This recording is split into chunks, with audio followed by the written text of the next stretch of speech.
आप सभी का एक बार फिर स्वागत है एसपीएन 9 के इस खास कार्यक्रम में और मैं हूं आपके साथ फरहान।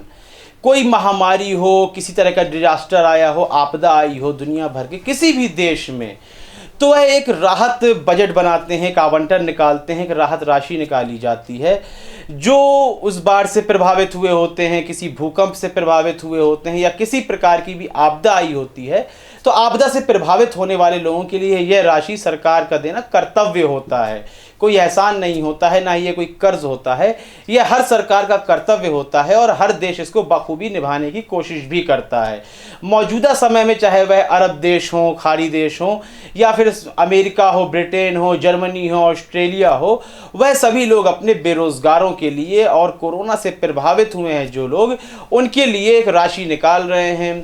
तो अभी तक भारत ने इस राशि का कोई ऐलान नहीं किया है, ना ही कोई राशि निकाली गई है, लेकिन भारत सरकार से पहले यहाँ के पूंजीपतियों ने, एनजीओज ने, यहाँ तक कि आम लोगों ने भी राशि पीएम केयर तक पहुँचाई है, जिसका ऑडिट करने के लिए राहुल गांधी ने इसको ऑडिट करने के लिए भी कहा था और कहा था इसके बारे में हमें बताएं कि आखिर कितनी राशि आ रही है, कितनी राशि आई है और आपने कितना पैसा जनता तक पहुंचाया है और किस किस रूप में पहुंचाया है।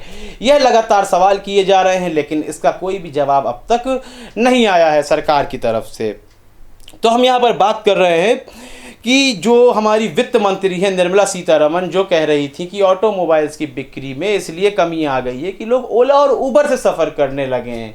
लेकिन राहुल बजाज जैसे बिजनेसमैन की जब बात करते हैं तो वह कह रहे हैं कि वाकई में ऑटोमोबाइल्स के प्रोडक्शन में इसलिए कमी आई है कि अब अर्थव्यवस्था सुचारू रूप से चल नहीं रही है, जनता बेरोजगार होती जा रही है और उसकी जेब में पैसे नहीं हैं। तो यह दो अलग अलग बातें हैं, कोई भी सच हो सकता है, हम किसी को यहाँ गलत नहीं कह रहे हैं।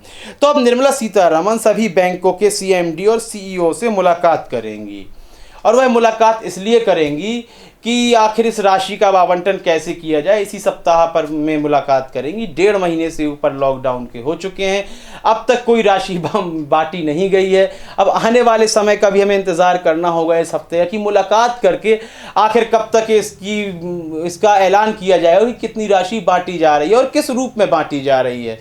तो यहाँ पर केंद्र सरकार का एक बड़ा फेलियर दिखाई दे रहा है, फेल होती दिखाई दे रही है केंद्र सरकार।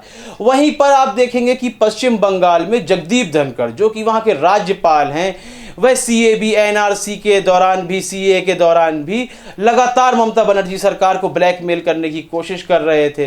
एनआरसी, सीए को लेकर जहां हर राज्य इसके खिलाफ प्रस्ताव पारित करने की कोशिश कर रहा था और सफल रूप से प्रस्ताव पारित भी किया गया था, तो वहीं जगदीप धनखड़ कह रहे थे कि यदि आप एनआरसी की प्रक्रिया को पश्चिम बंगाल में पूरा नहीं होने देती हैं तो यहाँ पर हम राज्यपाल शासन लगा देंगे, राष्ट्रपति शासन लगा देंगे। लगातार धमकी दी जा रही थी।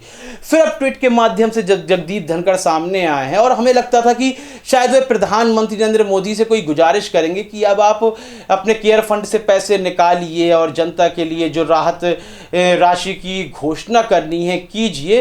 लेकिन उन्होंने यह तो नहीं किया, लेकिन उन्होंने यह कहा कि ममता बनर्जी की जो सरकार है, कोरोना महामारी के फैलते हुए जो भारी मात्रा में फैली हुई है महामारी, तो वह असफल है।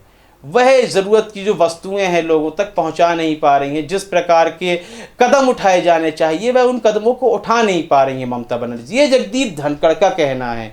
जगदीप धनखड़ हमेशा एक तरफा ही बोलते रहे, उनकी नीति पक्षपात रही है। राज्यपाल के जो एक नैतिकता होती है, गरिमा होती है, वह जगदीप धनखड़ में कहीं नहीं देखने को मिली।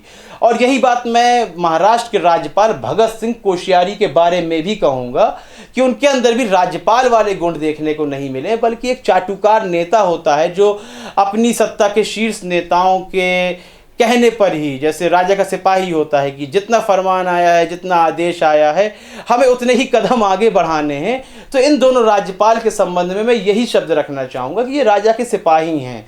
ये तो राज्यपाल एक सिर्फ रिक्त पद को भरने के लिए उन्हें राज्यपाल बना दिया गया है। तो यहाँ पर हम किसी राज्य सरकार को भी दोषी नहीं ठहराएंगे और हम केंद्र सरकार को भी दोषी नहीं ठहरा रहे हैं। हम तो यह कह रहे हैं कि केंद्र सरकार की जो योजनाएं हैं उनमें कमी है। अब तक राशि का ऐलान कर देना चाहिए था, किसी भी राशि का ऐलान नहीं किया है।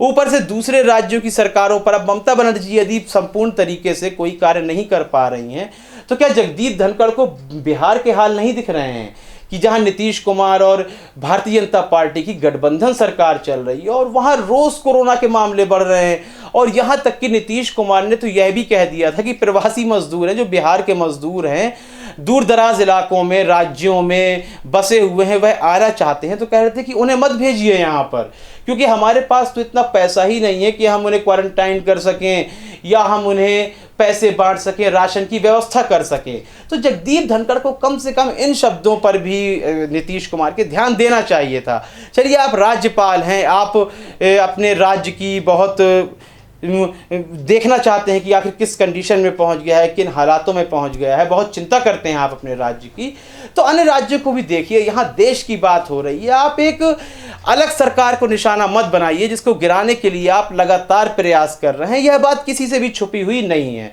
तो जगदीप धनखड़ के संबंध में और निर्मला सीतारमण के संबंध में, जो सीईओ वगैरह, सीएमडी वगैरह से मिलने जा रही हैं, सीईओ से मिलेंगी, इस संबंध में आपकी राय बहुत ही महत्वपूर्ण है। अपनी राय देना बिल्कुल भी ना भूलें। कार्यक्रम को लाइक करें, ज़्यादा से ज़्यादा शेयर करें और चैनल को सब्सक्राइब अवश्य कर दें। तब तक के लिए इजाज़त दीजिए। धन्यवाद।